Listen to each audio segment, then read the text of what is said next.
नमो भगवते वासुदेवाय।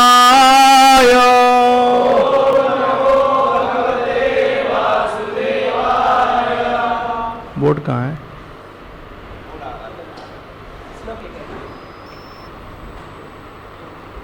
दे रहे क्या? हम लोग श्लोक थोड़ा लेट लिखते हैं, रोज आधा घंटा लेट लिखते हैं, क्योंकि जलनौका है ना, इसलिए।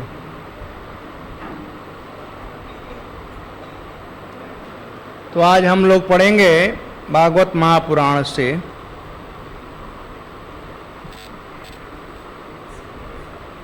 तीसरा स्कंद अध्याय 25 भक्ति योग की महिमा से श्लोक संख्या 34।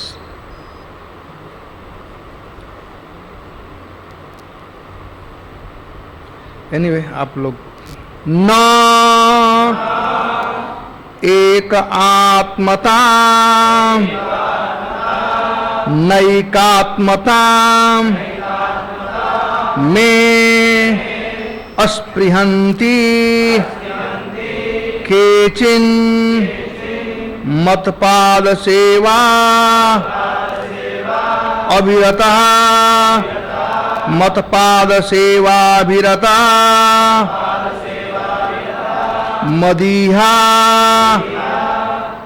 ये अन्योन्यत जे अन्योन्यतो भगवता प्रसज्य सभाजयन्ते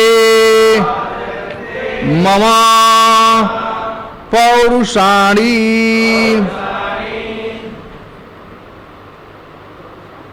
हरे कृष्णा कृष्णा कृष्णा हरे हरे राम हरे कृष्णा कृष्णा कृष्णा हरे हरे हरे राम राम राम हरे कृष्णा कृष्णा हरे राम हरे कृष्णा कृष्णा कृष्णा हरे हरे हरे राम राम नैकात्मता में अस्पृहन्ति केचिन मदपाद सेवा विदता मदीहा अन्योन्यतो भगवता प्रसज्य सभाजयन्ते मम पौरुषाणि। नैकात्मता में स्पृहन्ति केचिन मदपाद सेवाभिरता मदीहा अन्योन्यतो भगवता प्रसज्य सभाजयन्ते मम पौरुषाणि। नैकात्मता में स्पृहन्ति केचिन मदपाद सेवाभिरता मदीहा अन्योन्यतो भगवता प्रसज्य अन्योन्यतो भागवता प्रसज्य सभाजयन्ते मम पौरुषाणि।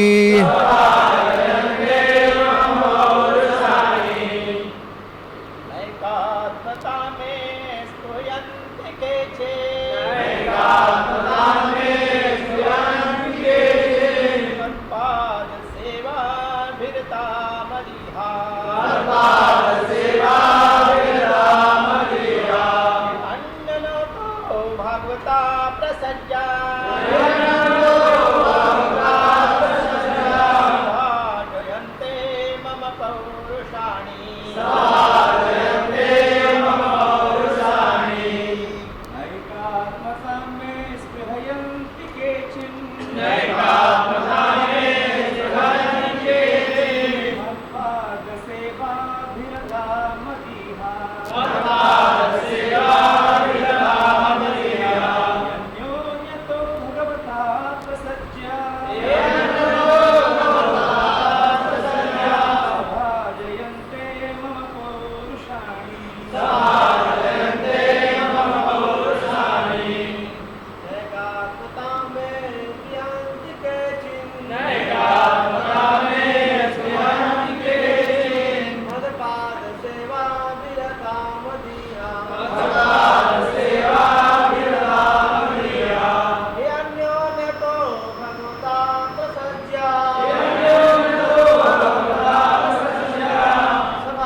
माता जी लोग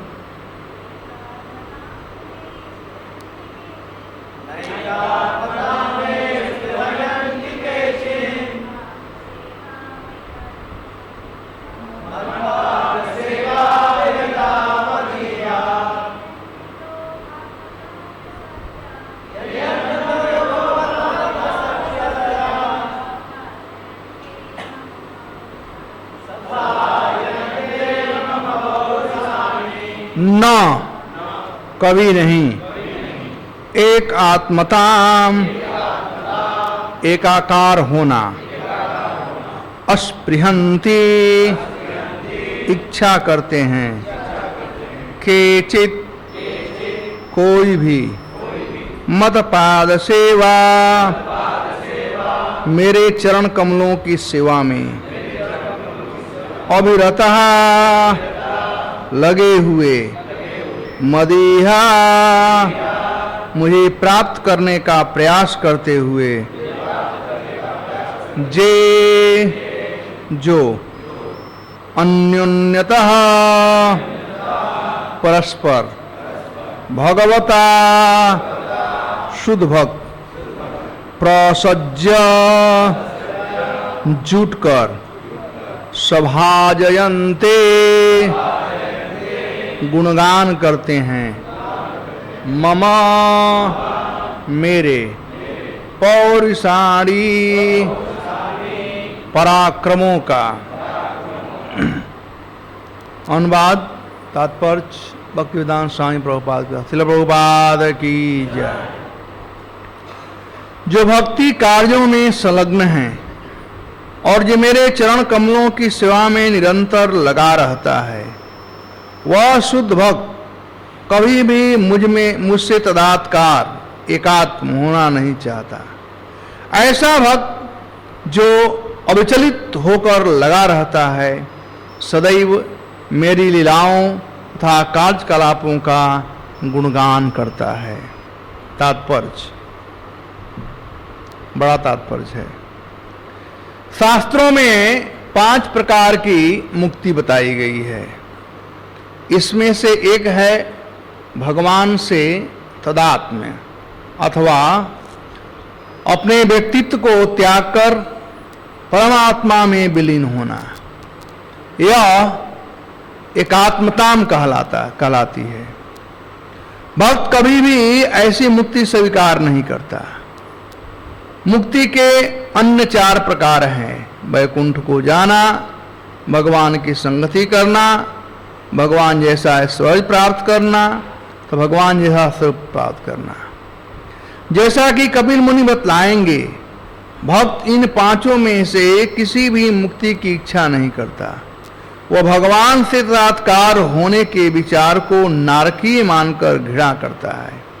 भगवान चैतन्य के परम भक्त प्रबोधानंद सरस्वती ने कहा है, कैवल्य नरकायते, अर्थात परमेश्वर के साथ एकाकार होने का सुख जिसकी कामना मायावादी करते हैं, नारकीय मानी जाती है। यह एकात्मता शुद्ध भक्तों के लिए नहीं है। ऐसे अनेक तथाकथित भक्त हैं जो सोचते हैं कि बद्ध अवस्था में हम भगवान की पूजा करते हैं, किंतु अंततः वह कोई पुरुष तो है नहीं। उनका कहना है कि चूंकि परमेश्वर निराकार है, अतः काम चलाने के लिए हम निराकार परमेश्वर का सगुण रूप प्रदान कर सकते हैं, किंतु मुक्त होते ही पूजा बंद हो जाती है। यह सिद्धांत मायावादी दर्शन द्वारा रखा जाता है। वस्तुतः निर्विशेषवादी परम पुरुष में नहीं, अपितु उनकी शारीरिक ज्योति ब्रह्म ज्योति में लीन होते हैं। यद्यपि यह ब्रह्म ज्योति उनके शरीर से भिन्न नहीं है, किंतु शुद्ध भक्त इस प्रकार के एकात्म को स्वीकार नहीं करते, क्योंकि भक्तगण भगवान में तदाकार होने के तथाकथित आनंद से अधिक बड़े आनंद में लीन होना चाहते हैं। सबसे बड़ा आनंद भगवान की सेवा करना है। भक्त निरंतर यही सोचते रहते हैं कि भगवान की किस प्रकार से सेवा की जाए। वे संसार की बड़ी से बड़ी बाधाओं के होते हुए भी ऐसे साधन जुटाते रहते हैं जिससे भगवान की सेवा की जा सके। भगवान की लीलाओं के वर्णन को मायावादी लोग कहानियां मानते हैं, किंतु वास्तव में ये कहानियां नहीं हैं, ऐसे ऐतिहासिक तथ्य हैं। शुद्ध भक्त भगवान के लीलाओं के वर्णनों को कहानियां न मानकर परम सत्य के रूप में ग्रहण करते हैं। म पौरुषाणी शब्द महत्वपूर्ण है।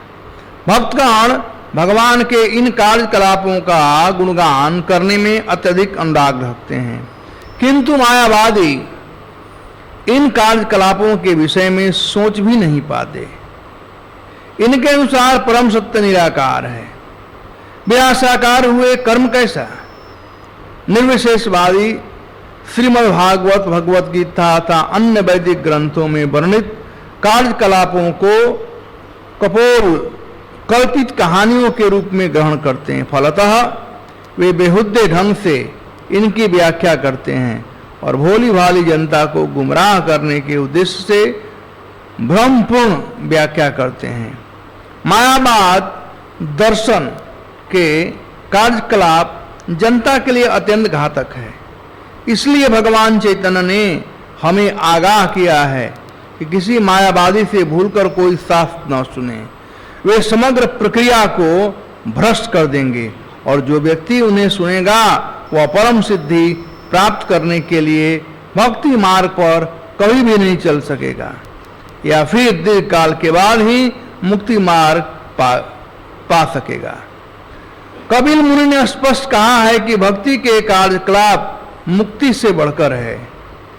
इसे पंचम पुरुषार्थ कहा जाता है।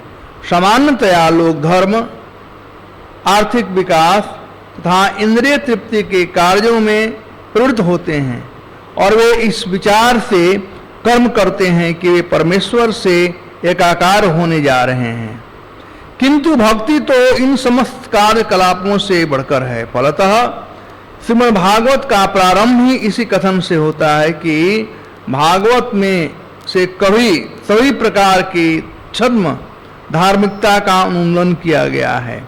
भागवत में उन समस्त अनुष्ठानों का बहिष्कार हुआ है जो आर्थिक विकास था इंद्रिय तृप्ति के लिए, या कि इंद्रिय तृप्ति से हताश होकर परमेश्वर में स्थितात्म से संबंधित है। भागवत विशेषतः उन भक्तों के लिए है जो निरंतर कृष्ण भक्ति में या भगवान के कार्यकलापों में लगे रहते हैं, नित्य ही इस दिव्य कार्यकलापों का गुणगान करते रहते हैं। शुद्ध भक्त वृंदावन, द्वारका तथा मथुरा वासी भगवान के दिव्य कार्यकलापों की पूजा करते हैं, क्योंकि श्रीमद् भागवत तथा अन्य पुराणों में इसका उल्लेख है। मायावादी दार्शनिक इन्हें कहानियां कहकर इसका विरोध कर देते हैं, किंतु वस्तुतः ये महान तथा पूज्य विषय हैं और भक्तों द्वारा ही आस्वाद्य है। एक मायावादी तथा एक भक्त में यही अंतर है। ओम ज्ञानतिमिरान्धस्य ज्ञानाञ्जनशलाकया चक्षुर्मिलितं येन तस्मै श्रीगुरवे नमः। भूतैर्महद्भिः मा पुरो विभो निर्मायसे ते यदमुषु पुरुषम्। भुक्ते गुणान् षोडशात्मकम् सोलं कृशिष्टं भगवन् वचांसि मे। गुरवे गौरचन्द्राय राधिकायै तदालये कृष्णाय कृष्णभक्ताय तद्भक्ताय नमो नमः। वाञ्छाकल्पतरुभ्यश्च कृपासिन्धुभ्येव च पतितानां पावनेभ्यो वैष्णवेभ्यो नमो नमः। हे कृष्ण करुणा सिन्धु दीनबन्धु जगत्प्रभे गोपीश गोपिका कान्त राधाकान्त नमस्तुते। तप्त कांचन गौरांगी राधे वृंदावनेश्वरी वृषभानुसुते देवी प्रणमामि हरिप्रिये भावराधिका माधुरी अस्वादे सुखकाज जयति कृष्ण चैतन्य कलि प्रकटे ब्रजराज जय श्री कृष्ण चैतन्य प्रभु नित्यानंद श्री अद्वैत गदाधर श्रीवासदि गौर भक्तवृंद हरे कृष्णा कृष्णा कृष्णा हरे हरे हरे राम राम राम हरे हरे। तो इस श्लोक में दो बातें बताई गई है। एक तो भक्त का स्वरूप, भक्त का लक्षण। लक्षण से किसी वस्तु का ज्ञान होता है। उदाहरण के लिए जब किसी को बुखार लग जाए, जनों का बुखार दिखाई पड़ता है तो कैसे मालूम हुआ कि उसको बुखार है? हैं? देखेंगे गर्म है सिर, हैं? लक्षण से, उसमें लक्षण है, लक्षण से दिखाई पड़ता है। तो वस्तु का ज्ञान उसके लक्षण से प्राप्त किया जाता है। आ गया मैं। तो वैसे ही भक्त कौन है, भक्त कौन नहीं है, इसका भी ज्ञान प्राप्त होता है भक्त के लक्षण से। तो यहां पर दो लक्षण बताए गए हैं भक्त के।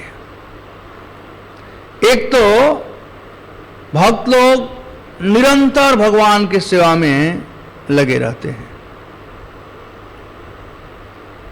चाहे बड़ा से बड़ा कठिनाई भी क्यों न आए, लेकिन उन कठिनाइयों से वे मुड़ते नहीं हैं, आगे बढ़ते हैं। जैसे पानी होता है, पानी का स्वभाव है चलना, पानी रुकता नहीं है। बड़ा से बड़ा पहाड़ आ जाए तो नदी की धारा जो है, पानी जो है क्या करेगा, या तो पहाड़ को तोड़ डालेगा और नहीं तो साइड होकर के निकल जाएगा, लेकिन रुकेगा नहीं। ये पानी का स्वभाव है। वैसे ही सत्य का स्वभाव, संत का स्वभाव, साधुओं का स्वभाव वैसे ही है। बड़ा से बड़ा कठिनाई क्यों ना आए, लेकिन कठिनाइयों के बावजूद भी वे लोग रुकते नहीं हैं, आगे बढ़ते जाते हैं भगवान के चरण कमलों की सेवा के लिए। तो एक बात ये बताई गई है।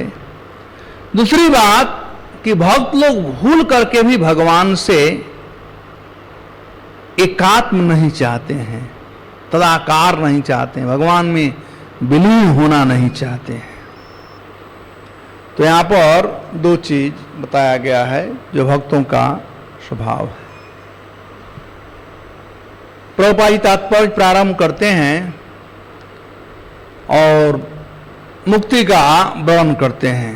भक्ति रसामृत सिंधु में 5 प्रकार के मुक्ति का वर्णन किया गया है। सालोक्य, सामीप्य, शास्त्री, सारूप्य और साजुज्य। सालोक्य का मतलब होता है भगवान के लोक में निवास करना और वहां सेवा करना भगवान का। सारूप्य का मतलब भगवान के समान सौंदर्य वहन करना, सारूप्य। उसके बाद शास्त्री का मतलब भगवान के समान ऐश्वर्य प्राप्त करना।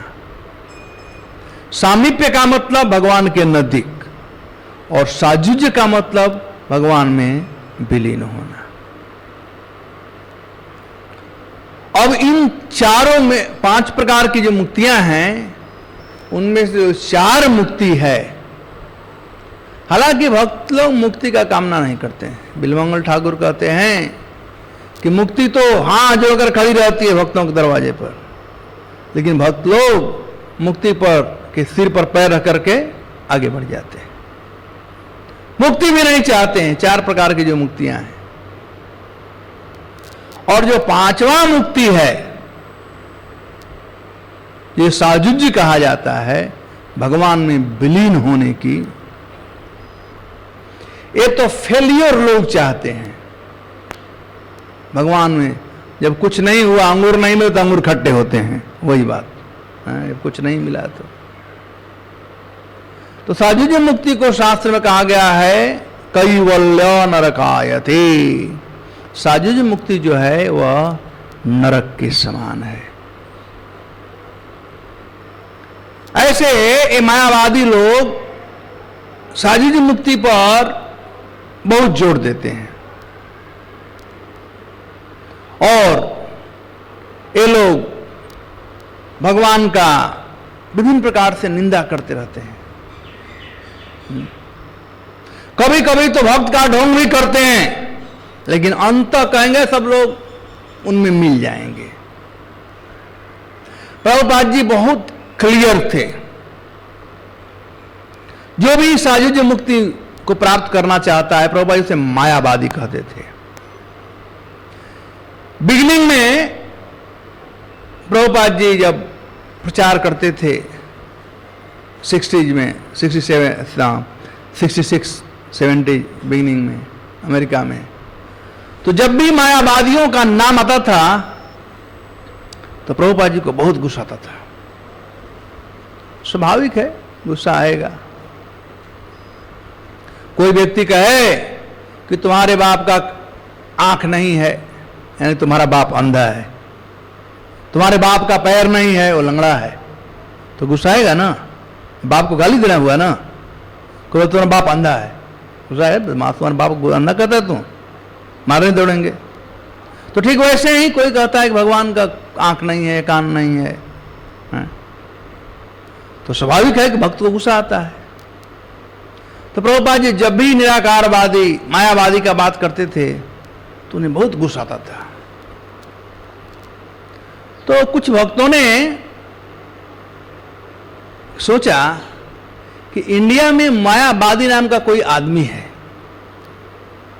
जिसे स्वामी जी बड़े परेशान रहते हैं। तो उन लोगों ने निर्णय किया कि हम इंडिया जाकर के उसका मर्डर कर देंगे। तो उन्होंने प्लानिंग कर लिया इंडिया आने का, कौन क्या काम करेगा, सब व्यवस्था हो गया था।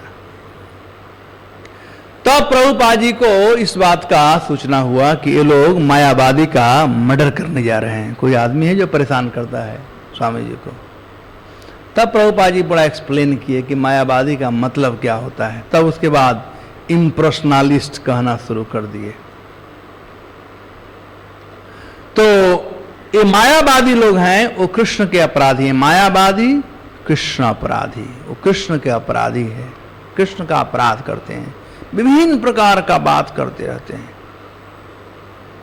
कहते हैं कि ठीक है, नौसिखुआ भक्तों के लिए अर्चा विग्रह का पूजा करना, भगवान के स्वरूप का पूजा करना, क्योंकि हम लोगों का रूप है तो रूप पर ही ध्यान किया जा सकता है। यहां तक ठीक कहते हैं कि रूप पर ही ध्यान कहता है।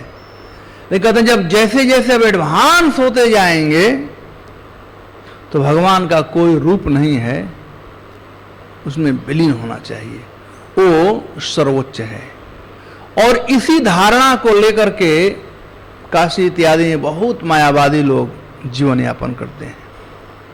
लेकिन भक्त लोग वैसी धारणा नहीं करते हैं।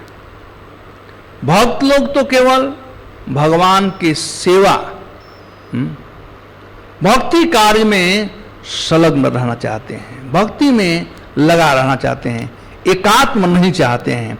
यहां केचिन कहा गया है, अन्य कुछ नहीं चाहते हैं।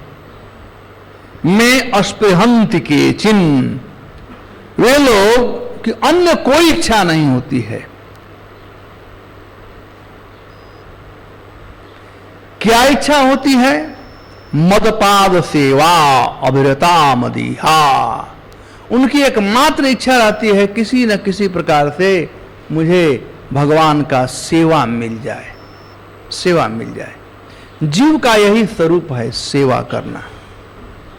चाहे वो किसी परिस्थिति में रहे, सेवा कर करके ही कोई सुखी हो सकता है। प्रभुपाद जी कहते हैं somebody serving God and somebody serving dog, but everyone is serving।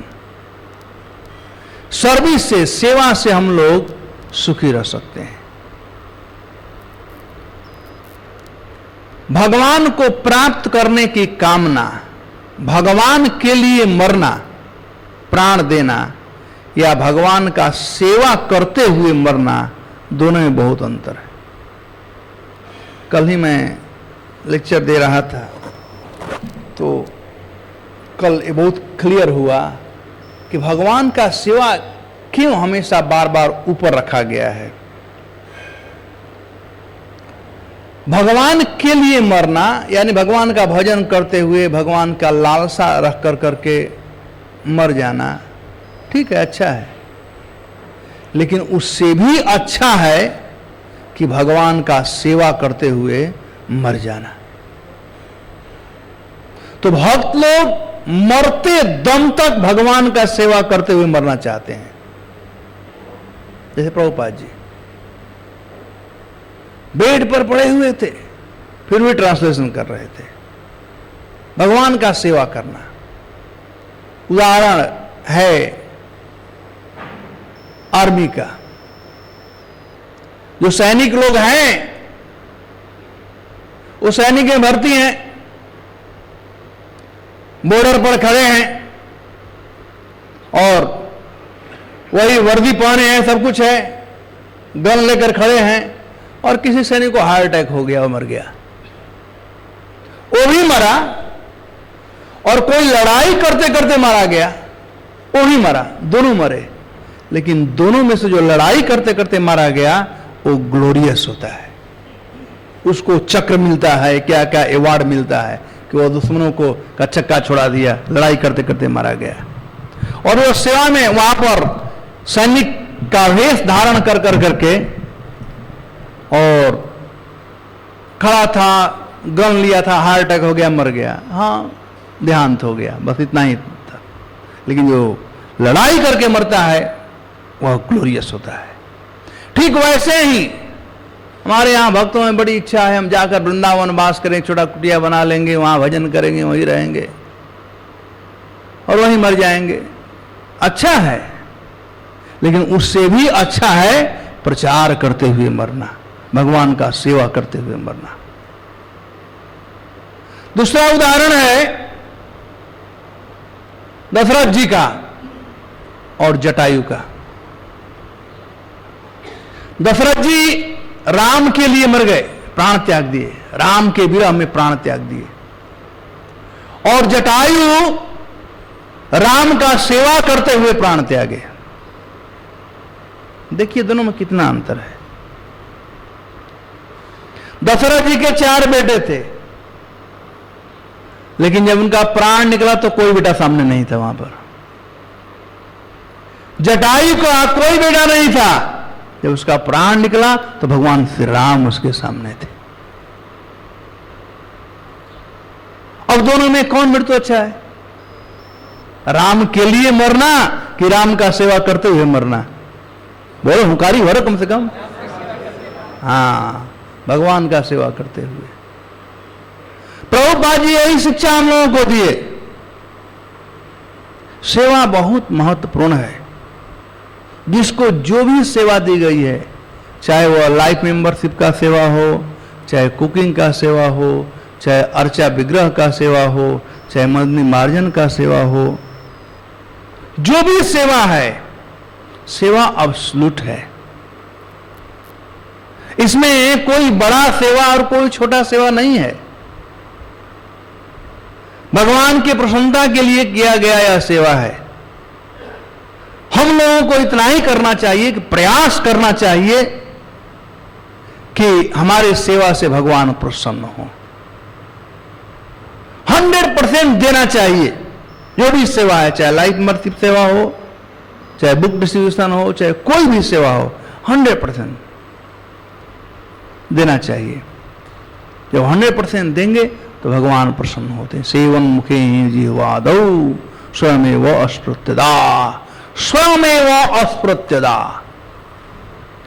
भगवान इंडिपेंडेंट है। भगवान किसी के बस में नहीं रहते हैं।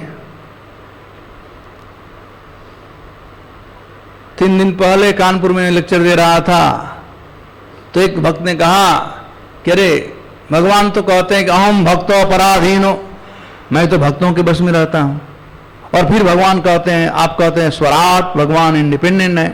तो ये दोनों थोड़ा कंट्रोवर्शियल है। मैं कहा कि नहीं, भगवान का स्वरूप है कि वे किसी के बस में नहीं रहते हैं, वे स्वराट हैं। यदि किसी के बस में हो तो भी वे स्वतंत्र हैं, परतंत्र होकर के भी वे स्वतंत्र हैं। उदाहरण के लिए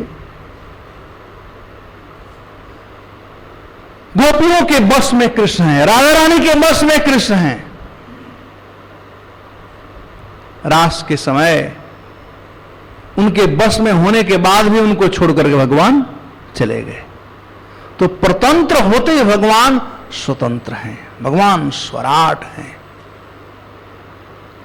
जब भगवान का हम सेवा करेंगे, सेवा ही एक वस्तु है जिसके द्वारा हम भगवान को बांध सकते हैं। सेवन मुखे जिह्वादौ स्वयमेव अस्पृत्यदा। भगवान को हम जान सकते हैं, बांध सकते हैं, पकड़ सकते हैं तो सेवा के द्वारा। लेकिन कठिन परिश्रम करो, सेवा करो, ये कोई जरूरी नहीं है कि भगवान प्रसन्न होंगे। इसका मतलब ये भी नहीं कि हम सेवा करना छोड़ दें। हमें सेवा करती रहनी चाहिए, और भगवान जब देखेंगे कि भक्त सिंसियर हैं तो स्वयं एव अस्पृत्यदा, स्वयं एव वे इंडिपेंडेंट भगवान कृपा कर कर करके हम लोगों के सामने प्रकट होएंगे, हम लोग उनको जान सकते हैं।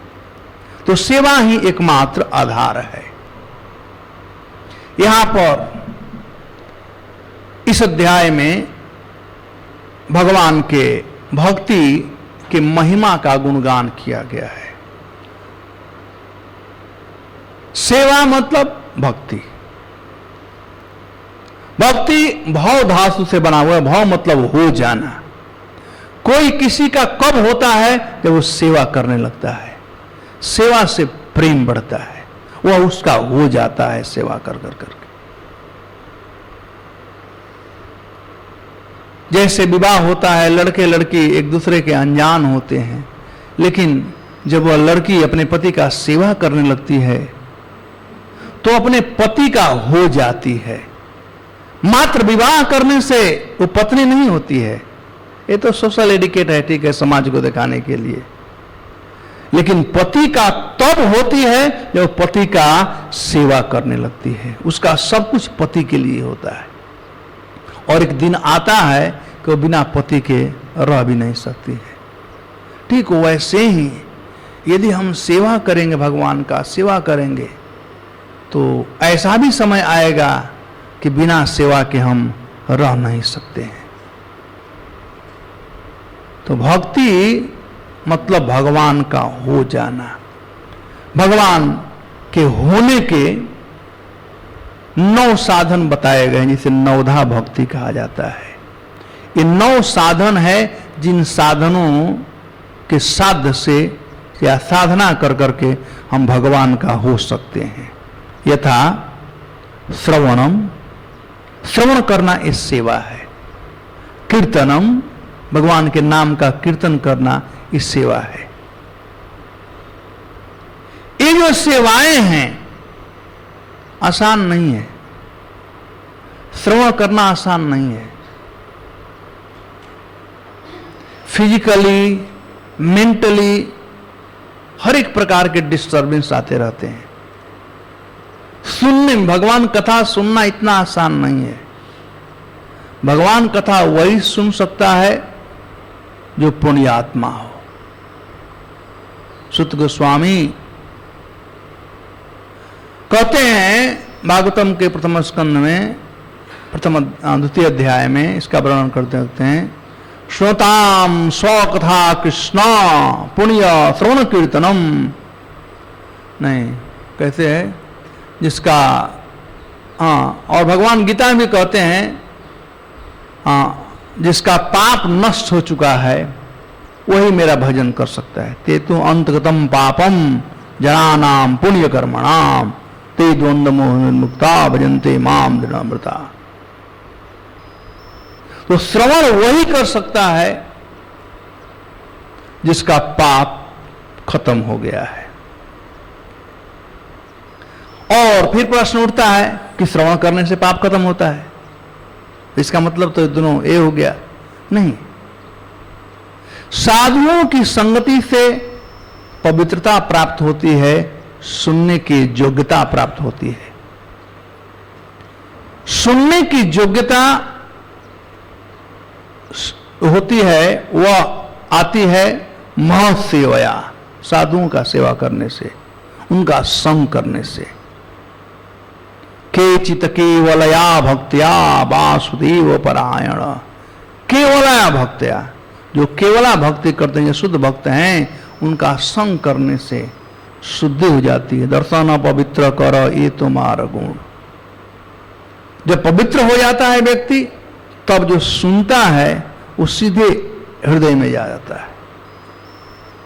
ये पुण्य कार्य है भगवान का कथा सुनना, भगवान का।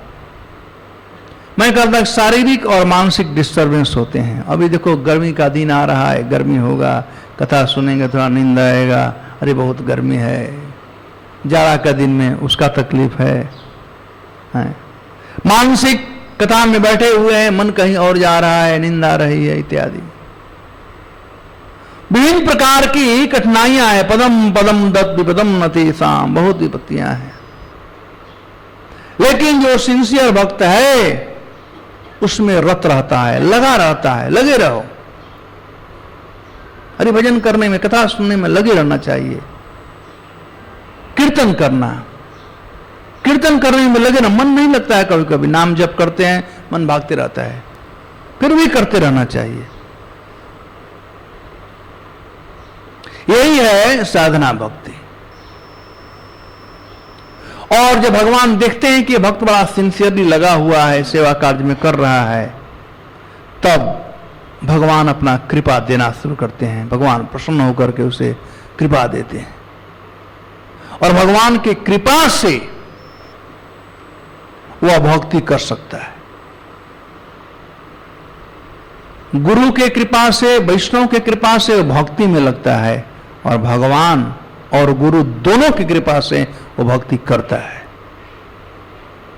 गुरु कृष्ण प्रसादे पाए भक्ति लता बीज। तो ये साधना भक्ति जो है, जो नवधा भक्ति है, श्रवण कीर्तनम विष्णु स्मरणम पास सेवनम, ये सब भगवान में संलग्न होने का, भगवान की सेवा करने का ये साधन है। ये साधन है, ये सेवा है। श्रवण करना भी सेवा है, कीर्तन करना सेवा है। तो भक्त लोग इसी में निरंतर लगे रहते हैं। मदपाद सेवा अभिरता मदीहा, वे लोग इस सेवा के द्वारा भगवान को प्राप्त करने का प्रयास करते हैं। फिर कहते हैं इन्नयन तयो भगवता प्रसज्य सभा जयंते मो पौरुषाणी। विभिन्न प्रकार की कठिनाइयां आती हैं उनके भजन कार्य में, लेकिन उन कठिनाइयों का वे लोग केयर नहीं करते हैं। जैसे जाड़ा के दिन में बहुत जाड़ा पड़ रहा है, फिर भी उठ करके नहा करके मंगल आरती आएंगे, वो कठिनाई है। विभिन्न प्रकार कठिनाइयां हैं, दैहिक, दैविक, भौतिक, ये तीन जो ताप हैं वो तो हैं। अन्य भी कठिनाइयां हैं, शारीरिक, मानसिक, उसके बाद पॉलिटिकल सिचुएशन, क्या क्या विभिन्न प्रकार की तकलीफें हैं। आखिर ये संसार तकलीफ का संसार है। दुखालयम शाश्वतम, व्हाट डू एक्सपेक्ट, और क्या कर सकते हैं। लेकिन भक्त लोग इन सब के बावजूद भी अनवरत एक ही कार्य के लिए तत्पर रहते हैं, और वह कार्य जो है भगवान के कथाओं का श्रवण करना, भगवान का कीर्तन करना, भगवान का गुणानुवाद करना और भगवान का सेवा करना, सेवा में लगे रहना। कहते हैं यहाँ भी ना कि सेवा से मेवा मिलता है। सेवा करना चाहिए, सेवा में लगे रहना चाहिए।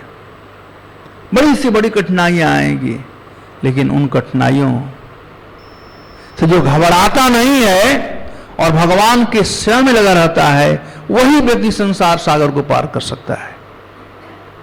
घबराना नहीं चाहिए। माता कुंती इसी बात को प्रार्थना करते हुए कहती है, श्रवन्ति गायन्ति गृह्णन्ति वीक्ष्णसा स्मरन्ति वन्दन्ति तवेहितं जना स एव पश्यन्ति अचिरेण तावक भव प्रवाहो परमं पदाम्भुजम्। भवम प्रवाहो, ये भव संसार यानी जन्म, मृत्यु, जरा और व्याधि, इसका प्रवाह चल रहा है, धारा। उस धारा में जीव बह रहा है,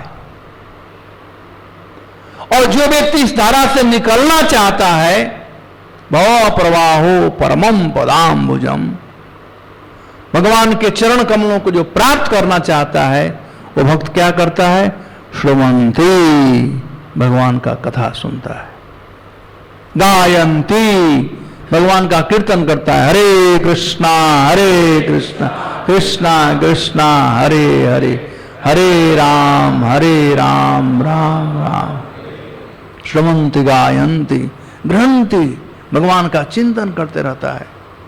स्मरन्ति, भगवान का स्मरण करता है, एक सेकेंड में भूलना नहीं चाहता है। स्मरन्ति वन्दन्ति तवेहितं जना, और भक्तों को देख करके बहुत प्रसन्न होता है, भगवान को देख करके बहुत प्रसन्न होता है। तो ये वो अचेण, वो तुरंत माता कुंती कहते, हे प्रभु, वो आपको बहुत जल्दी पश्यन्ति, देखता है। संसार में विभिन्न प्रकार कठिनाइयां हैं, लेकिन कठिनाइयों से पार हो जाता है। तो श्रवण कीर्तन जो नवदा भक्ति का चेन है, उसे हमें पकड़ कर रखना चाहिए। मैं प्राय उदाहरण दिया करता हूं। हरिद्वार में हर की पेड़ी में गवर्नमेंट चेन लगाया है। जो व्यक्ति वो चेन पकड़कर स्नान करता है, वो तो बेचारा सक्सल बाहर निकल जाएगा। जो चेन छोड़ करके स्नान करेगा, उसको बंगाल की खाड़ी का मुफ्त में टिकट मिल जाएगी। हैं? तो हम लोगों को चेन पकड़ कर रखना चाहिए श्रवण कीर्तन का। जो व्यक्ति श्रवण कीर्तन का चेन पकड़ कर रखेगा, भव प्रवाहो परमं पदाम्बुजम। भव प्रवाहो, विभिन्न प्रकार की कठिनाइयां आएगी, लेकिन परमं पदाम्बुजम, उन कठिनाइयों से भी वह आसानी से पार हो सकता है। तो भक्त लोग की एक ही लालसा रहती है कि भगवान का सेवा मिले। सेवा अधिकार दियो करो निज दासी। प्रत्येक दिन हम तुलसी महारानी से प्रार्थना करते हैं कि सेवा दीजिए, सेवा दीजिए। कोई कितना भी बड़ा से बड़ा भक्त क्यों न हो जाए, लेकिन सेवा नहीं छूटता है। यही है प्रेम। ज्यादा प्रेम होने का मतलब है नहीं कि वो प्रेमी प्रेम करना छोड़ देगा। निराकार लोग कहते हैं बाद में सेवा करने की जरूरत नहीं है। ये लॉजिकली भी ठीक नहीं है। अरे जब लोग कुत्ता का जब पालन करने लगते हैं, तो कुछ दिन के बाद कुत्ता से आसक्ति बन जाती है। भरत जी इतने महान थे, वो हरिण का सेवा कर रहे थे, हरिण से आसक्ति बन गई, उनकी हो गई। तो भगवान का हम सेवा करते रहेंगे तो क्या उच्च परिस्थिति को प्राप्त करने के बाद भगवान में शक्ति नहीं रहेगी? यह कह देना कि नहीं वह शक्ति नहीं रहेगी, अब तुम निराकार में विलीन हो जाओगे, निराकार में चले जाओगे। नहीं, ऐसी बात नहीं है। भक्त सेवा के बिना रह नहीं सकता, चाहे किसी भी भाव में हो। श्रीमती राधा रानी, ब्रज की गोपियां टॉप मोस्ट भाव में हैं, लेकिन फिर भी अहर्निश कृष्ण की सेवा में लगी रहती है। हमेशा सोचती कैसे कृष्ण को हम प्रसन्न करें। नंद बाबा, यशोदा मैया वात्सल्य भाव में है, लेकिन फिर भी वे कृष्ण की सेवा में लगे रहते हैं। ये केवल नहीं केवल दास लोग सेवा करेंगे, सेवा अनिवार्य है सबकी, ये हमारा स्वरूप है। जैसे उदाहरण है एबीसीडी का। हम लोग नर्सरी और केजी में एबीसीडी पढ़ते हैं, लेकिन जितना भी पढ़ाई करेंगे एबीसीडी रहेगा ही। बिना एबीसीडी की पढ़ाई कैसे हो सकती है? कितना बड़ा से बड़ा कोई डिग्री प्राप्त करना चाहे उसमें एबीसीडी तो होगा ना। चाहे एमए करो, पीएचडी करो, कुछ भी करो, एबीसीडी तो रहेगा ही। कभी नहीं पीएचडी जब कॉलेज में जाओगे तो फिर एबीसीडी की जरूरत नहीं है, शुरू में एबीसीडी की जरूरत है। ये मूर्खता है, लॉजिकली भी ठीक नहीं है। ये कैसे कोई कर सकता है कि अभी तुम सेवा करो भगवान का और बाद में जब बड़ा भक्त बन जाओगे तो ठुकरा दो भगवान को और तुम निराकार में ये हो जाओ, विलीन हो जाओ। भगवान गीता में कहते हैं कि निराकारवादी लोग हैं। अर्जुन ने पूछा कि दो प्रकार के लोग उपासक होते हैं, इसमें से आप श्रेष्ठ किसको मानते हैं? भगवान को अच्छा नहीं लगा, लेकिन फिर भी प्रश्न था तो उत्तर देना जरूरी था। अरे अर्जुन कह रहे, अरे मत बातें मत करो, ये निराकार का बात क्या कर रहे हो? इसमें बड़ी कठिनाई है, क्लेशाधिकरस्तु, बहुत क्लेश है, बहुत दुख है, उसका बातें मत सोचो। अपने से सब कुछ करना पड़ता है, लेकिन जो भगवान का सेवा करता है उसका सेवा करने के लिए बहुत लोग आ जाते हैं। जो निराकार ब्रह्म में तल्लीन होना चाहता है, पहला नंबर नरक के समान है। व्यक्ति डिप्रेस हो जाता है। जो डिप्रेस रहता है वही निराकार में प्रवेश करना चाहेगा, भगवान में विलीन होना चाहेगा। संसार में किसी ने कहा, मैं पढ़ा था कहीं पर, कि संसार में सबसे बड़ा जो दुख है वह दुख है लोनलीनेस, अकेलापन। ये निराकारवादिता है क्या? ये लोनलीनेस है। अकेले बैठ करके ध्यान करो निर्गुण निराकार का। जो व्यक्ति अकेला रहता है उसे डिप्रेशन हो जाता है। आजकल बहुत डिप्रेशन हो रहा है। पहले था कुटुंब, जहां पर नाती पोते हुआ करते थे, दादा दादी का मन लग जाता था। आजकल कुटुंब नहीं रह गया, तो बुढ़े लोग क्या कर रहे हैं? अमेरिका में तो कम से कम ओल्ड एज होम बना दिए हैं, तो चलो वहां पर गुल्ली डंडा खेलते रहो, हैं? बच्चे तो हैं, आपस में ही खेलते रहो। बुढ़ापा बड़ा भयावह है, हम सबको बुढ़ापा आने वाला है, आज नहीं तो कल। लोनलीनेस, अकेलापन, डिप्रेशन का सबसे बड़ा खतरनाक कारण है लोनलीनेस।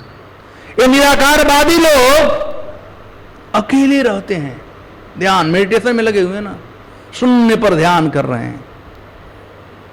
जहां की साकारवादी लोग हैं, भक्त संगे, नाचो गाओ, करो संकीर्तन, अकेला नहीं, भक्तों के साथ में नाचते हैं, गाते हैं, प्रसाद खाते हैं, दर्शन करते हैं, सेवा करते हैं, तो वहां पर लोनलीनेस नहीं होता है, वहां पर डिप्रेशन नहीं होगा। जो भक्त बन जाता है वो कभी डिप्रेस नहीं होता है, वो इंप्रेस होता है भगवान से और भक्तों की संगति से। उसे डिप्रेशन नहीं होता है, बल्कि वो इंप्रेशन छोड़ता है दूसरों के ऊपर। तो जीता है उस समय ही प्रसन्न रहता है भक्त। भगवान का नाम लेकर के, कीर्तन का नाच करके, गा करके, प्रसाद खा कर करके, हंसी मजाक कर करके भी भक्तों के साथ में कोई तो है ना कुछ बात करने वाला। और जो मरता है तो भक्त लोग कंधा तो देते ही राम नाम सत्य करने के लिए, कीर्तन करते हुए ले जाते हैं। उतना ही नहीं, भगवान विष्णु के दूत आते हैं उनको ले जाने के लिए। और जो निराकारवादी लोग हैं, निर्गुण निराकारवादी लोग, वो अकेले एकांत में बैठे, कब मर गए किसी को पता भी नहीं है, मर जाएंगे, उनको लेने कोई नहीं आएगा। विष्णु तो आएंगे ही नहीं, क्योंकि विष्णु को मानता ही नहीं था, तो विष्णु क्यों आएंगे? यदि आ भी जाएंगे तो कहेगा मैं वहां नहीं जाऊंगा, तुम क्यों आ गया, हमारे भगवान तो निराकार हैं। कितना दुख की बात है। तो अच्छा है सगुण साकार का उपासना करना, भगवान का सेवा करते रहना, निर्गुण निराकार का नहीं। निर्गुण निराकार जो है कैवल्य, वो ब्रह्म ज्योति है। भगवान के 3 रूप में भगवान का वर्णन भक्त लोग किए हैं। वदन्ति तत्तत्व्यस्तत्वम जज्ञानम अद्वयम ब्रह्मेति परमात्मेति भगवान इति शब्दते। ब्रह्म के रूप में, परमात्मा के रूप में और भगवान के रूप में। तो ब्रह्म ज्योति जो है वह बाह्य ज्योति है, देखने का, वस्तु को जानने का वो साधन है, लेकिन वस्तु नहीं है। जैसे सूरज की किरण, सूरज का लोक और सूर्य देवता, 3 है। जो निर्गुण निराकारवादी है वो भगवान से बहुत दूर है। प्रभुपाद जी उदाहरण दिए हैं, लॉस एंजलिस में लेक्चर दे रहे थे पहाड़ का। जो व्यक्ति दूर से पहाड़ को देखेगा और अपना कंक्लूजन किया जाए पहाड़ कैसा है, तो क्या एक धुआं का कोई आगार है, बहुत बड़ा धुआं है। थोड़ा व्यक्ति पहाड़ के नजदीक जाएगा तो कुछ हरा भरा चीज है पहाड़, लेकिन जो पहाड़ पर चढ़ जाएगा, अरे यहां तो पेड़ भी हैं, पत्थर भी हैं, घर भी हैं, आजकल तो हाईवे भी बन गया है, बंगलो है, रहने के लिए सब कुछ है। तो पहाड़ एक ही वस्तु है, लेकिन देखने वाले 3 प्रकार के लोग हैं। एक ने कहा कि पहाड़ धुएं के समान है, एक ने कहा कि पहाड़ कुछ हरा भरा है, और एक ने पहाड़ का अलग अलग वर्णन किया। वस्तु एक ही, वदन्ति तत्तत् विदस्तत्वम तत्वम, एक वचन, वस्तु एक ही है, लेकिन 3 रूप से। जो बहुत दूर है वो कहता है कि भगवान निराकार हैं। जो थोड़ा नजदीक है वो कहता है मंदिर में जाने की जरूरत क्या है, भगवान तो कण कण में है, हमारे दिल में भी है, मंदिर में जाने की जरूरत क्या है। वो थोड़ा नजदीक है, लेकिन भगवान के जो बिल्कुल नजदीक है वो कहता है मंदिर चलो। निराकारवादी लोग जो बहुत दूर में, भगवान है ही नहीं। जो ज्ञानी लोग हैं, तपस्वी लोग हैं, वो कहते हैं भगवान सब जगह है, मंदिर में क्यों जाने की जरूरत है। प्रभुपाद जी कहते हैं यदि भगवान सब जगह हैं तो क्या मंदिर में नहीं है, वहां भी तो है ना, जब सब जगह है तो वहां भी है। और जो भक्त हैं वो लोगों को मंदिर लाते हैं। तो जो ब्रह्म ज्योति है निर्गुण निराकार, वह बैतरणी जो है, बैतरणी के उस पार वैकुंठ है और बैतरणी के इस पार ये भौतिक संसार है। और बीच में जो बैतरणी के पास दिखाई पड़ता है ज्योति, वही है ब्रह्म ज्योति। तो ब्रह्म ज्योति में प्रवेश कर करके कोई ये जरूरी नहीं है कि वैकुंठ धाम चला जाएगा, वो पुनः यहां आ सकता है, और आते ही हैं। निर्गुण निराकार के जो उपासक होते हैं वे लोग पुनः यहां पर आते हैं। लेकिन वैकुंठ में जो एक बार कोई चला गया, वैतरणी पार कर गया, तो भगवान गीता में कहते हैं यद्गतमान निवर्तन्ते तद्धाम परमं मम। मेरा यह वह धाम है यहां पर जाने के बाद आने की जरूरत नहीं है। लेकिन ब्रह्मज्योति में जाने के बाद हम आ सकते, आएंगे ही। आ ब्रह्म भुवनालोका पुनरावर्तिनो अर्जुन माम उपेत्यतु कौन्तेय पुनर्जन्म न विद्यते।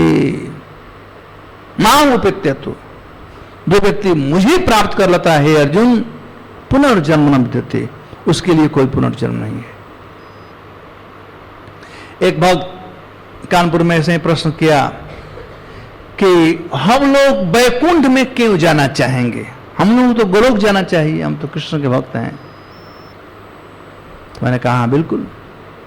तो कहा कि लेकिन हम लोग तो भागवत में अभी तक सुने हैं कि अजामिल को लेने के लिए विष्णुदूत आए, उनको लेने के लिए विष्णुदूत आए, उनको लेने के लिए विष्णुदूत आए। तो जो कृष्ण के भक्त हैं उनको लेने कौन आता है? अच्छा प्रश्न था, उनको लेने कौन आता है? तो मैं कहा कि उनको लेने के लिए भगवान स्वयं आते हैं, भगवान स्वयं आते हैं। दूसरा बात, भगवान अपने भक्तों को भेजते हैं। और तीसरा बात, ये विष्णु दूत भी कभी कभी ले जाते हैं। वैकुंठ जगत चिन्मय जगत है और एक मुश्किल काम है वैकुंठ में जाना। एक बार जो वैकुंठ में चला गया, वो उसका जहां जिसके साथ संबंध होगा वहां पर वो चला जाएगा। जैसे कोई अमेरिका से इंडिया में आना चाहता है तो इंडिया में आना इंपॉर्टेंट है, उसको वीजा पासपोर्ट होना जरूरी है।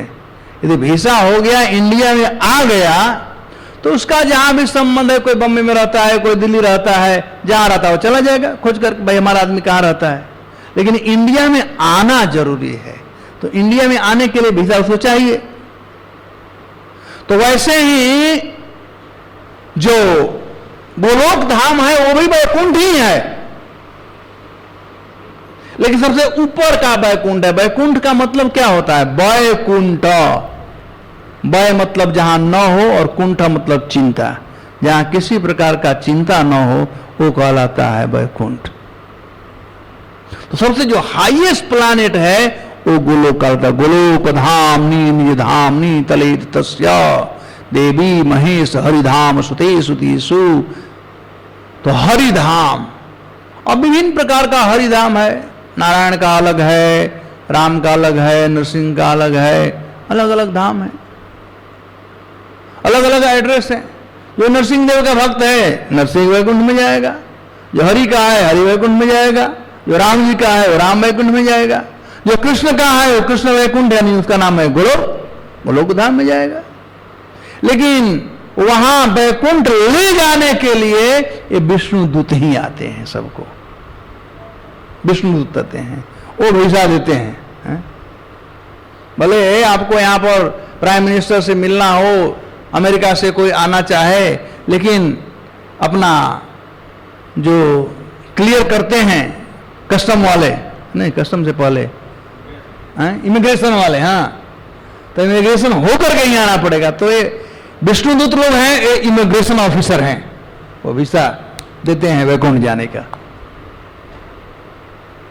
तो जो भगवान का सेवा करता है उसको ले जाने वैकुंठवासी इमिग्रेशन ऑफिसर आते हैं, और जो सेवा नहीं करता है वहां तक बिना वीजा का जा रहा है। अमेरिका कोई बिना वीजा कोई इंडिया आ रहा है, जाएगा? कहे चलो यहां तुम्हारा जगह नहीं है, जाओ। तो इसलिए लोग वैकुंठ नहीं जा सकते हैं, जाएंगे फिर यहीं पर आना पड़ेगा। तो भक्तों को इस भ्रम में कभी नहीं रहना चाहिए। भक्तों को बड़ा क्लियर रहना चाहिए कि हमारा जो जगह है वह है back home, back to Godhead. भगवत धाम हमारा निवास स्थान है और जाने का जो रास्ता है वह है भगवान का सेवा साधन। तो भगवान के साकार शिव विग्रह का उपासना करें, सेवा करें, न कि अपना समय बर्बाद करें निर्गुण निराकार के उपासना में हैं। इसीलिए भगवान कपिल देव यहाँ पर माता देवी कहते हैं, मैं एक आत्मना मतलब एकाकार होना, न मतलब कभी नहीं। वो कभी भी भगवान के साथ में एकाकार नहीं होना चाहते हैं, एकात्म नहीं चाहते हैं। जीव हो भी नहीं सकता है। मायावादी लोग अच्छा उदाहरण देते हैं, कि एक समुद्र का जो बूंद है उसको समुद्र में डाल दें तो समुद्र बन जाता है। समुद्र नहीं बनता है, वो बूंद के ही रूप में रहता है। समुद्र है क्या? बूंदों का समूह है। दूसरा उदाहरण देते हैं कि जो हरी चिड़िया है वो पेड़ में समाविष्ट हो जाती है, तो हरा पेड़ और चिड़िया हरा, तो पेड़ नहीं बन जाती है, वो चिड़िया ही रहती है। वैसे ही जो जीव है, जीव अणु है और भगवान विभू हैं। जैसे आग का चिंगारी और आग का आगार, दोनों आग है, दोनों में हीट और लाइट है, लेकिन चिंगारी जो है वो चिंगारी ही रहेगा और जो आगार है वो आगार रहेगा। तो कभी एकात्मता नहीं होती है। तो यहां पर कहते हैं भक्त लोग नहीं चाहते हैं न एकात्मता में अस्पृहंती केचिन, कभी भी भूल कर भी वो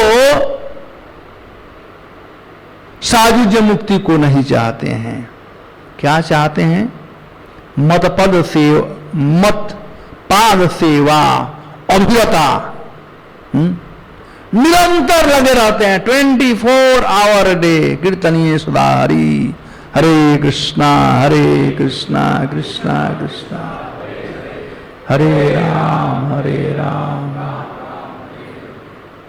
इस संसार में, इस जीवन में, इस जीवन को सफल मद इहा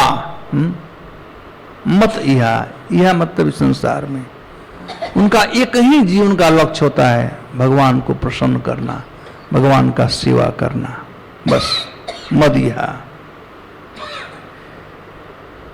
जे अन्योन्यतः भगवता प्रसज्य, सब लोग एकत्रित होकर के मेरे सेवा में लगे रहते हैं।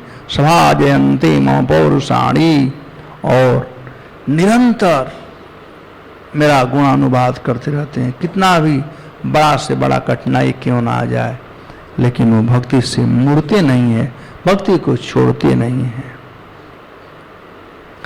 तो समराइज इस वर्ष इसमें 2 बात बताई गई है भक्ति का लक्षण, कि जो भक्त होते हैं विभिन्न प्रकार के कठिनाइयों के बावजूद भी भगवान की सेवा में लगे रहते हैं, और वे भक्त लोग कभी भी सायुज्य मुक्ति की कामना नहीं करते। धन्यवाद। हरे कृष्णा। कोई प्रश्न है?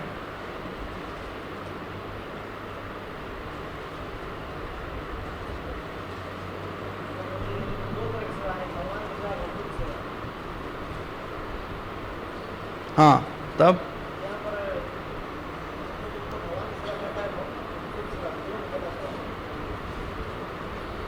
प्रभुपाद ये कह रहे हैं कि प्रभु जी पूछ रहे हैं सीतानाथ प्रभु की 2 सेवा है, भक्तों का सेवा और भगवान का सेवा।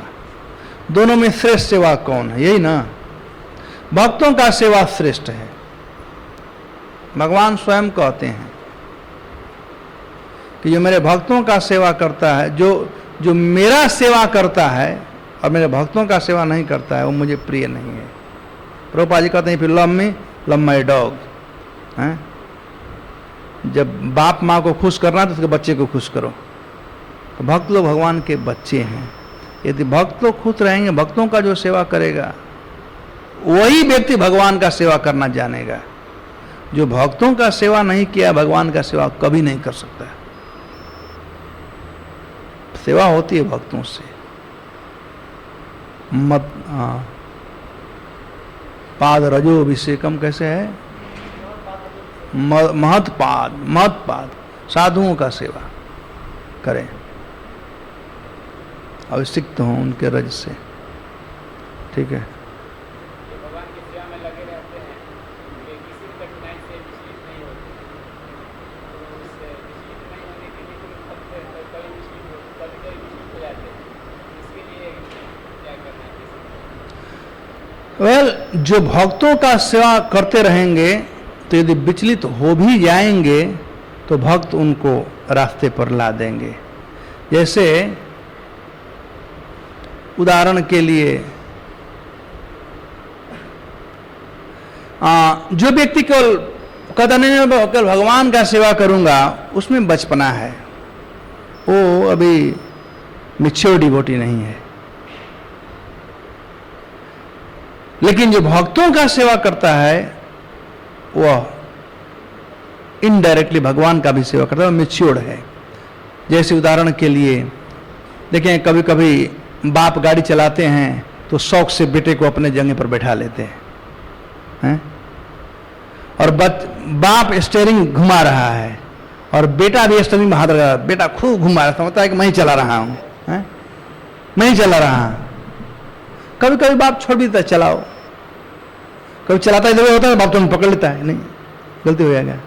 तो जो व्यक्ति भक्तों के लैप में बैठ करके सेवा कर रहा है, कभी कभी विचलित होगा भी तो भक्त पकड़ लेंगे, अरे मैं हूं ना, क्या चिंता करते हो। ठीक है। तो भक्तों का सेवा करो। भक्तों का सेवा करोगे, एक है बपू सेवा और एक है वाणी सेवा। दोनों सेवा करनी चाहिए। बपू सेवा जो वैष्णवगण हैं उनका विभिन्न प्रकार से सेवा करना, पाद संवाहन करना, उनके लिए प्रसाद बनाना, कपड़ा धोना, उनका रूम सफाई करना, उनके सेवा में सहयोग करना, और वाणी सेवा जो कहते हैं वो करने का। बपू सेवा और वाणी सेवा दोनों में वाणी सेवा ज़्यादा इंपॉर्टेंट है, लेकिन हमारे लिए दोनों इंपॉर्टेंट है, बपू सेवा भी और वाणी सेवा। ठीक है। और ये भक्त का सेवा करोगे तो भक्त के लैब पर बैठे हो, स्टीयरिंग इधर हुआ तो पकड़ लेगा भक्त, नहीं गलती तुम कर रहे हो। जिस उदाहरण के लिए यहाँ बैठे हुए हैं क्लास में, कोई सो भी रहा है, प्रभु जी हरि बोल, जगा देगा तुरंत, भाई सो मत जगो, सेवा हो गया। और कोई प्रश्न?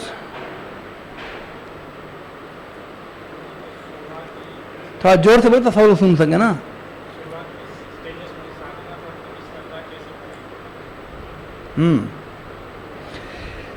श्रद्धा और विश्वास दो चीज है। श्रद्धा 3 चीजों से बढ़ता है। एक है हमारा संस्कार, संस्कार से जो हमारे बाप माँ ने संस्कार दिया है। एक है पूर्व जन्म का संस्कार और एक है इस जन्म का संस्कार। पूर्व जन्म का भी संस्कार अपने पास है, इस जन्म में इतना भक्ति किए आगे नहीं कर पाए, देहांत हो गया, फिर जन्म मिलेगा तो संस्कार जो है भक्ति का वो बना रहेगा। और तीसरा है साधुओं की संगति, संगति से श्रद्धा बढ़ती है। जब संग करेंगे, यदि किसी व्यक्ति का संग खराब है, वो साधु का आचरण नहीं करता है, तो श्रद्धा खत्म हो जाएगी, अरे कैसा साधु है ना। लेकिन यदि वह साधु का आचरण करता है तो श्रद्धा बढ़ती है। कहते हैं truth and trust both are two track. तो ट्रूथ से ट्रस्ट बढ़ता है। यदि कोई अच्छा आचरण करता है, जो बात कहता है वो करता है, उसमें साधु के लक्षण हैं, तो इससे श्रद्धा बढ़ती है। श्रद्धा भक्ति में सहयोगी है, लेकिन श्रद्धा सब कुछ नहीं है। श्रद्धा होने से भक्ति नहीं होती है, विश्वास होने से भक्ति होती है। आज बहुत लोगों को भगवान में श्रद्धा है, मंदिर आते हैं, जप भी करते हैं, नाचते हैं, गाते हैं, लेकिन बेटा मर गया तो भगवान को गाली देने लगते हैं। अरे क्या भजन करने से फायदा। लोग भी उलाहना देने करते हैं, अपने भी कह रहे क्या मैं इतना जप किया, भगवान ऐसा क्यों कर दिए। ये उन लोगों को होता है जिनके पास श्रद्धा होता है, और जिनके पास विश्वास होता है वो समझते हैं भगवान तो हमारे वेल विशर हैं, तो भगवान जो भी करते हैं अच्छा के लिए करते हैं। ये अच्छा हुआ, बेटा मर गया, अच्छा हुआ, ये उसके लिए जिनको विश्वास है भगवान में। विश्वास भक्ति में कहा गया आदौ श्रद्धा तथो साधि संगत भजन क्रिया, निष्ठा को विश्वास कहा जाता है। जब निष्ठा हो भजन में तब समझना कि विश्वास हो, तब भजन ठीक है। निष्ठा पूर्वक किया गया भजन, श्रद्धा पूर्वक किया गया भजन ठीक नहीं है, लेकिन निष्ठा पूर्वक किया गया भजन ठीक है। श्रद्धा पूर्वक भजन जो है डगाडोल हो सकता है, हम छोड़ सकते हैं भजन, लेकिन जिसको निष्ठा और रुचि उत्पन्न हो गई है वो भजन नहीं छोड़ेगा। तो विश्वास प्राप्त करना जरूरी है।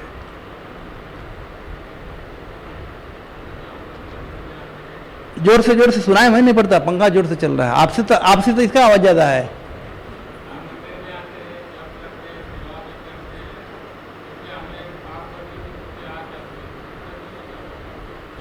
हम यहां तक सुने कि मंदिर में आते हैं, सेवा भी करते हैं, उसके बाद मैंने सुना पाप करने की प्रवृत्ति आ जाती है। फिर भी क्यों नहीं आएंगी? कितने दिन से आप भजन करना शुरू किए हैं? 4 साल। आप कितने साल के हो? 40 साल में केवल 4 साल भजन किए, और 36 साल क्या किए? तो इतना जल्दी समझते हो कि खत्म हो जाएगा? हो भी सकता है। भक्ति स्वतंत्र है, जैसे भगवान स्वतंत्र हैं, भक्ति भी स्वतंत्र है, कुछ भी कर सकती है, लेकिन हमें प्रयासरत रहना चाहिए। इसी जन्म के ही नहीं, जन्म जन्मांतर के वो जो कामनाएं हैं पाप करने का, वो हैं, दिल पर पड़ा हुआ है, जो अभद्र कामनाएं हैं, अमंगल कामनाएं हैं, हमारे हृदय में छिपी हुई है जन्म जन्मांतर से, अभी से ही नहीं। लेकिन श्रवण कीर्तन के द्वारा, सेवा के द्वारा धीरे धीरे खत्म हो जाएगी। लगे रहिए, प्रयास कीजिए, जरूर होगा। भगवान से प्रार्थना करो, जब भी ऐसी कामना आ जाती है तुरंत माला उठाओ, जप करना शुरू करो, हरिनाम प्रभु के शरण में चले जाओ। कामनाएं आएंगी, लेकिन हम लोगों को उसे संभालना चाहिए। कामनाएं तब आती है जब मन को फ्री छोड़ देंगे। कार चला रहे, स्टीयरिंग फ्री छोड़ दो, तो कभी तो गड्ढा हुआ तो तुरंत मुड़ जाएगा। पकड़ कर रखना चाहिए। तो मन को हमेशा पकड़ करके रखो, मन को कभी फ्री मत छोड़ो। और कोई प्रश्न?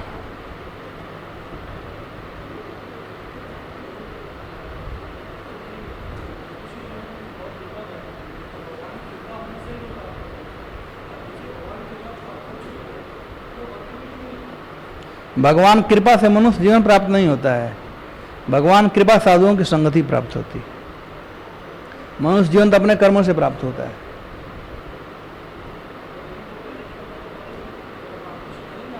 आए?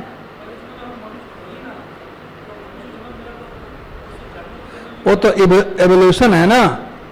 जब प्रथम बार जब जन्म प्राप्त हुआ, मनुष्य का जन्म प्राप्त हुआ प्रथम बार, जब यहाँ भगवान से विद्रोह करके यहाँ आए, और जिस काम के लिए यहाँ पर आए वो नहीं किए, यदि पुनः मरेंगे तो बिल्कुल नीचे जाएंगे। तो प्रथम देह मिलता है वो जलचर का देह मिलता है। उसके बाद चाहे मछली का देह मिले, मगर का देह मिले, जो भी जल में रहने वाले हैं, उसके बाद भूमि पर आओगे तो दूसरा जन्म मिलेगा अस्थावर का, पेड़ पौधे का, घास पत्ते का इत्यादि। यदि अस्थावर का जन्म खत्म होगा तो क्रीम का, छोटे छोटे कीड़े मकोड़े का, चिट्टी मच्छर इत्यादि, उसका जन्म मिलेगा। वह खत्म होगा तो पक्षी को जन्म मिलेगा, पक्षी का खत्म होगा तो पशु का, या पशु खत्म होगा तब मनुष्य का, एवोल्यूशन के द्वारा। एक तो एक नेचुरल प्रोसेस ये है। दूसरा है, कोई व्यक्ति पायस आदमी है, पुण्य कार्य किया, भजन नहीं कर पाया, भजन नष्ट हो गया, तो जैसा कि भगवान गीता में कहते हैं, श्रमताम, कैसे है, जोगो नष्ट बजायते सूचनाम श्रमता आगे हैं, जो हो जोगो नष्ट अभिजायते। भजन कर रहे, पूरा नहीं हुआ तो पुनः चांस दिया जाएगा उसको, जैसे अजामिल को चांस दिया गया। लेकिन अब चांस देने के बाद, जैसे अजामिल को चांस मिला, लेकिन चांस मिलने के बाद अजामिल फिर वही काम करना शुरू नहीं किया। क्या किया? सब कुछ छोड़ करके हरिद्वार भजन करने चला गया। हम लोगों को हार्ट अटैक हो जाए किसी को, और कहेगा वो व्यक्ति बाद में जब जी जाएगा, अरे भगवान की कृपा से मैं बिल्कुल जी गया, तो मर जाता। अब हार्ट अटैक के बाद वो जी गया तो क्या कर रहा है भाई आजकल? फिर वही कर रहा हूं जो कर रहा था पहले। वो नहीं करना चाहिए, बुद्धिमान होना चाहिए कि अब हार्ट अटैक हो गया, नोटिस आ गया, अब भजन करे, इसे अजामिल किए। तो एनीवे, भगवान जीव पर कृपा करते हैं, और वह कृपा है कि जीव के दुखों से छुटकारा दिलाने का काम करते हैं भगवान। क्योंकि बाप क्या करेगा? बाप यही देखेगा कि बच्चा हमारा खुश रहे, यही ना। तो हम भगवान के अंश हैं, तो भगवान यही चाहते हैं कि हम लोग हमेशा खुश रहें। और खुशी हम लोग करने के लिए केवल भक्ति ही साधन है, और भक्ति देने का अधिकार भगवान को नहीं है। भगवान भक्ति देंगे किसी को तो उन पर दोष लग जाएगा, साइड लेने का। इसलिए डिस्क्रिमिनेशन का काम साधु लोग करते हैं, तो भगवान भक्तों को भेजते हैं। भगवान का कृपा है भक्तों का संगति। तो आपको जो भक्तों का संगति है वह भगवान कृपा है। उस कृपा का दुरुपयोग मत करो, सदुपयोग करो। यस चतुर्भुज जी।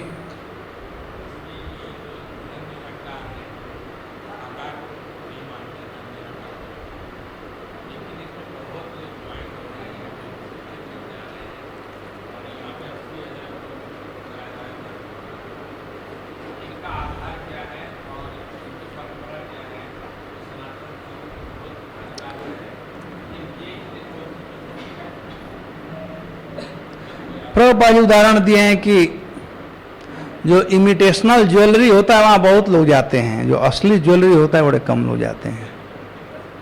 तो उसका चिंता हमें नहीं करना चाहिए, पहला बात। दूसरा बात, लोगों को ज्ञान नहीं है। जो वहाँ पर जाते हैं उसमें दो प्रकार के लोग हैं। एक तो अज्ञानी लोग हैं, वो बढ़िया आसान, चलो वो भी चल रहे हैं, हम भी चल रहे हैं, खाने पीने को देखें क्या हो रहा है, देखने के लिए जाते हैं। कुछ तो ऐसे लोग हैं। और कुछ लोग हैं जो सही में निराकार को मानते हैं। उसमें भी दो प्रकार के लोग हैं। ये अज्ञानी निराकारी हैं और एक हार्डकोर वाले हैं। तो जो अज्ञानी निराकारी लोग हैं वो लोग देखेंगे, सुनेंगे तो कहेंगे अरे इसमें तो कोई मजा नहीं है, अच्छा नहीं लगता है। और साधुओं का संगति हो जाए तो उन्हें हायर टेस्ट मिल जाए तो रसवर जर स्वपस्य परम दृश्यवानी वर्तते, हायर टेस्ट मिल जाए तो छोड़ देंगे। और जो हार्ड कोर होते हैं वो भगवान के द्वेषी हैं, मायावादी, कृष्णापराधी, वे द्वेषी हैं। तो बहुत कम लोग होंगे, वो ज़्यादा नहीं है। तो जितना भीड़ आप देख रहे हैं उसमें तो इनोसेंट लोग हैं, चलो चल रहा है, मेला लग गया है, चलो चलते हैं वहां पर। लेकिन मंदिर में भी हजारों लोग ऐसे आते हैं, मंदिर में भी आते हैं हजारों लोग। उसमें भी तीन प्रकार के लोग हैं। एक तो जनरल पब्लिक आती है, हाँ चलो मंदिर में। एक है जो हमारे कांग्रेगेशन अब शुरू कर रहे हैं, और एक जो है नियम पालन करते हैं, दीक्षा ले चुके हैं, वे निष्ठा के रास्ते पर चल चुके हैं। लेकिन इन तीनों का फायदा इसमें है। जो इनोसेंट लोग आ जाते हैं ऐसे ही, चलो मंदिर चलते हैं, कम से कम प्रसाद तो उनको मिलता है, और कुछ ना मिले तो भगवान का दर्शन मिलता है। वो मेरे कारवाजे को कहाँ दर्शन मिलेगा, किससे दर्शन करेंगे लोग? साधुओं का संगति मिलेगा, नाम संकीर्तन सुनने का, भले गाए या न गाए, सुनते तो हैं ही, तो बहुत कुछ मिलता है उन लोगों को। और वह कहलाता है अज्ञात सुकृति। उनका अज्ञात, उन्हें मालूम नहीं है, लेकिन सुकृत कार्य कर रहे हैं, अज्ञात सुकृति है।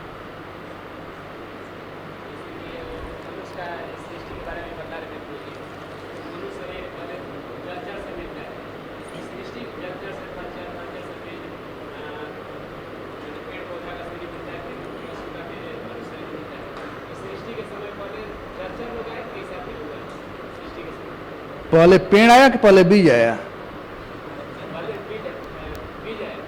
बीज कहाँ से आ गया? हाँ, ये तो आप जानते हो ना, गीता पढ़ कर करके, वही पता नहीं कितना विश्वास है इसमें। ये तो बुक नॉलेज है ना, तो केवल ज्ञान है ना, विश्वास है। पहले बाप आया कि बेटा आया? ऐसे प्रश्नों का उत्तर में स्वयं बर्बाद नहीं करना चाहिए।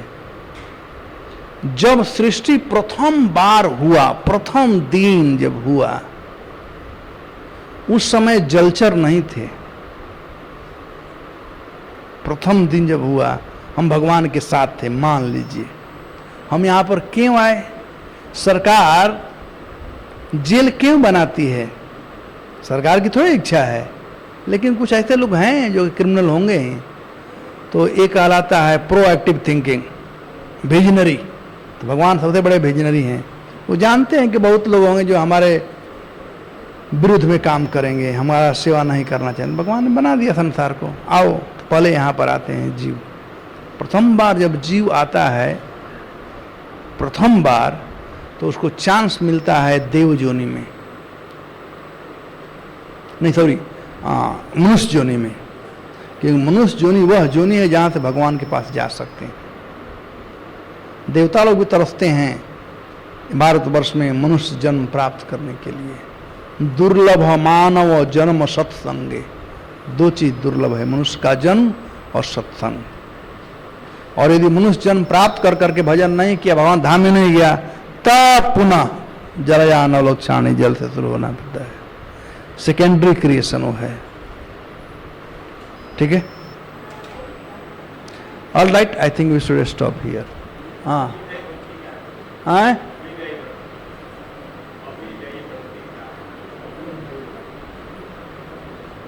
अविधेय